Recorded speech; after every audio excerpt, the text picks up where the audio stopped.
Hola a todos, bienvenidos al curso de estructura de datos. Yo soy Ignacio Novelo, licenciado en sistemas, recibido en la Facultad de Ciencias de la Administración y soy el jefe de trabajos prácticos de la asignatura de segundo año, estructura de datos.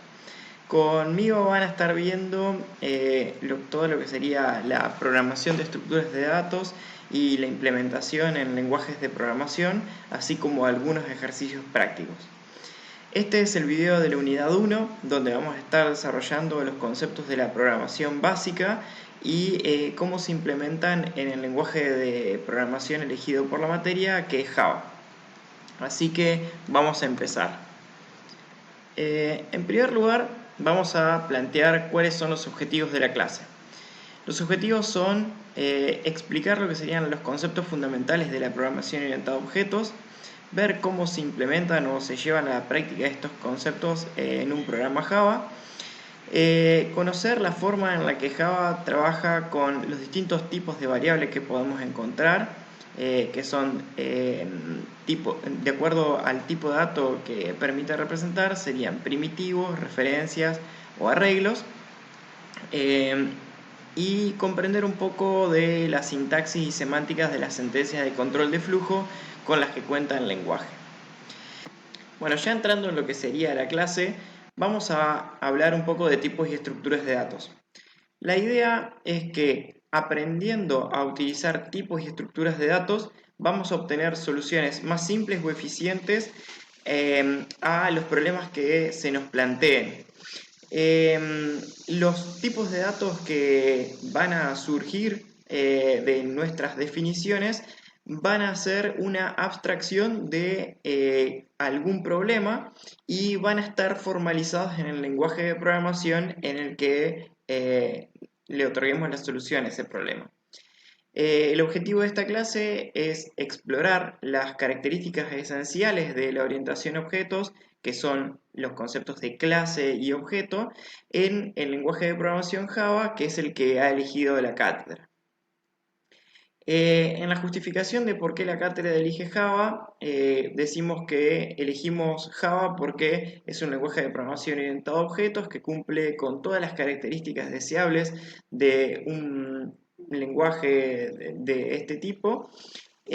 Constituye una excelente combinación entre simplicidad y potencia. Esto quiere decir que no es que Java sea fácil, pero sí quiere decir de que para lograr cosas complejas es bastante simple.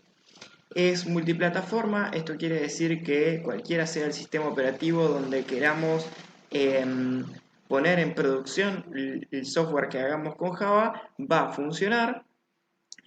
Bueno, Java es libre y gratis y cuenta con documentación abundante y puede utilizarse en múltiples proyectos, como ser aplicaciones web, móviles, de escritorio, videojuegos, web service, ¿sí?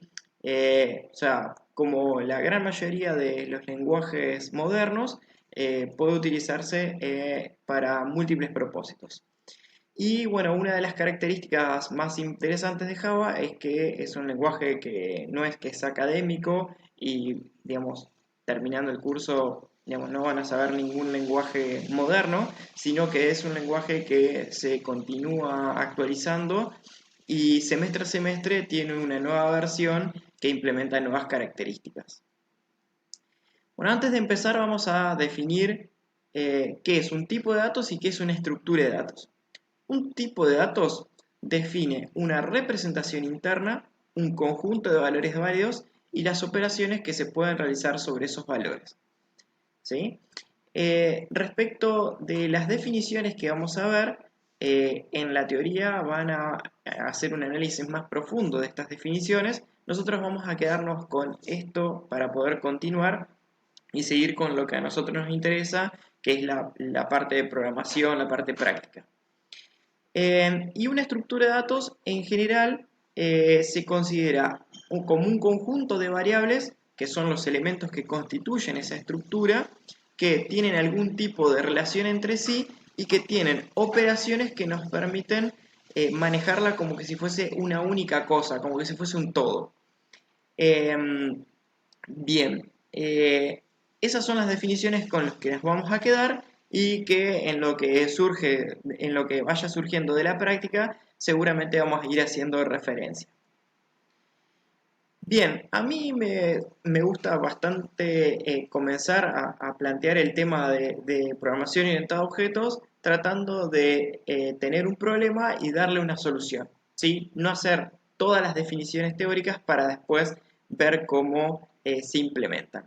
Así que para ver los conceptos de clase y objeto vamos a plantear el siguiente problema, que es un problema de la vida real bastante simplificado para empezar a programar. Bueno, la idea es que tenemos una empresa que necesita contar con una aplicación que registre de los empleados lo que sería el apellido, el nombre y el año de nacimiento.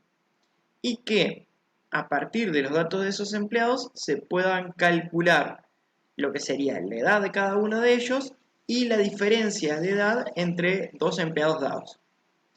Además necesitamos hacer una prueba de funcionamiento de la aplicación y bueno, para dar resolución a eso con orientación a objetos, hay dos conceptos básicos que tenemos que entender, que son el de clase y objeto. Bien, cuando programamos en un lenguaje de programación orientado a objetos, no es que vamos a tener que dar una solución al problema especificando tarea tras tarea como lo haríamos con una programación estructurada o imperativa. La idea es que, en primer lugar, con lo que vamos a comenzar es a crear un modelo de alguna parte del mundo real. ¿Qué quiere decir eso? Bueno, quiere decir que vamos a analizar el problema que tenemos y vamos a identificar los objetos que intervienen en ese problema para llevarlos a un modelo computacional. El paradigma de orientación a objetos nos exige identificar clases o modelos o patrones o plantillas que van a especificar todas las clasificaciones de distintas entidades que forman parte del problema. ¿Sí? Por ejemplo, no sé, supónganse que estoy queriendo hacer el sistema de alumnado de la facultad. Bueno, voy a identificar como entidades o como objetos intervinientes en el problema lo que serían los alumnos, las materias, lo que serían los distintos cuatrimestres que se pueden cursar y demás. En cambio, si por ejemplo lo que me interesa hacer es un sistema para que los alumnos puedan acceder a material de estudio, que puedan visualizar lo que serían los videos, las presentaciones de clase, acceder a los archivos, es probable que me concentre en otras cosas que tienen que ver, como por ejemplo en los contenidos, en cómo son expuestos, ¿sí? Y de alguna forma el perfil de alumno sea básicamente un usuario con algunas características diferentes, o sea, como lo que sería un usuario y contraseña, nombre de usuario y contraseña, y algunas características distintivas como el rol que cumple en cada uno de los cursos del campus y demás. Bien, bueno, si quieren hacer una asociación con algún concepto del mundo real, una clase vendría a ser como un plano, ¿sí? Supónganse, como dice ahí la presentación, el plano de una casa.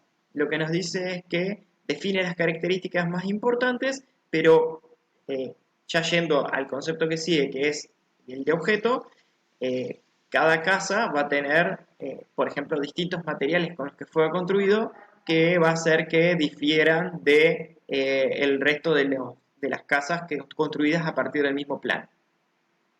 Bueno, ya avanzando en lo que sería la clase, vamos a hablar de cómo entonces definimos nuevas abstracciones o nuevos elementos que formen parte de nuestra solución al problema.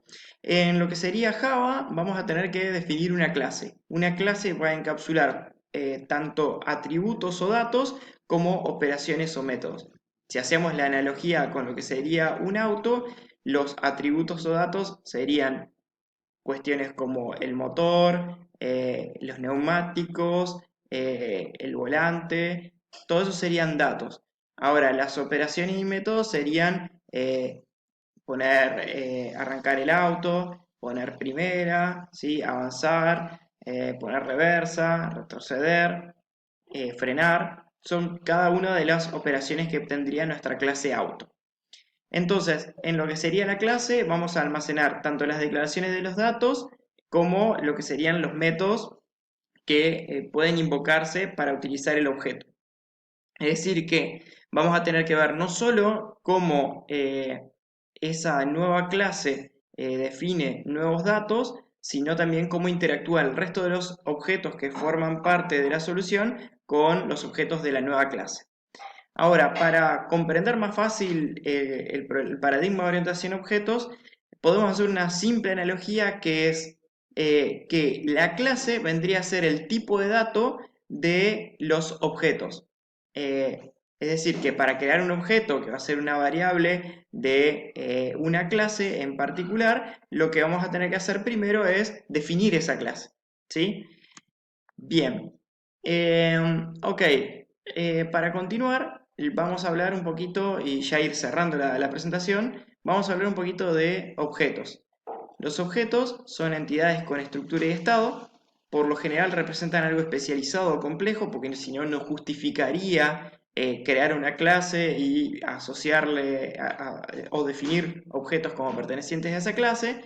Cuentan con operaciones que permiten acceder al estado o manipularlo, es decir, que nos permiten establecer, supónganse, si el auto está en marcha o no, nos permiten establecer que el auto está en marcha o no, y cuando hablamos de estado, lo que hablamos es del conjunto de valores que tienen cada una de las propiedades del objeto en un momento dado, ¿sí?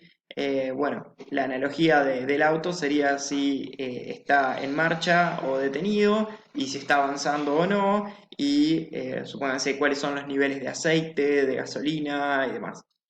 Eh, los objetos de una misma clase tienen los mismos campos, es decir, tienen todos el mismo número y tipo de datos para cada uno de los campos, y los campos se llaman todos iguales, y mientras el valor de un campo en particular de cada objeto puede ser distinto. Esto quiere decir que podemos tener muchos objetos de clase auto, y uno puede ser de determinada marca, el otro de otra, uno puede tener una cilindrada, el otro otra. Pueden ser diferentes los valores que tengan cada uno de esos objetos, y eso es lo que configura su estado. Bueno, vamos a ir dejando este video acá, y en las clases, en los videos subsiguientes, lo que vamos a seguir haciendo es empezando ya a programar. Bueno, cualquier duda que tengan, estoy a su disposición. Nos vemos. Chau, chau.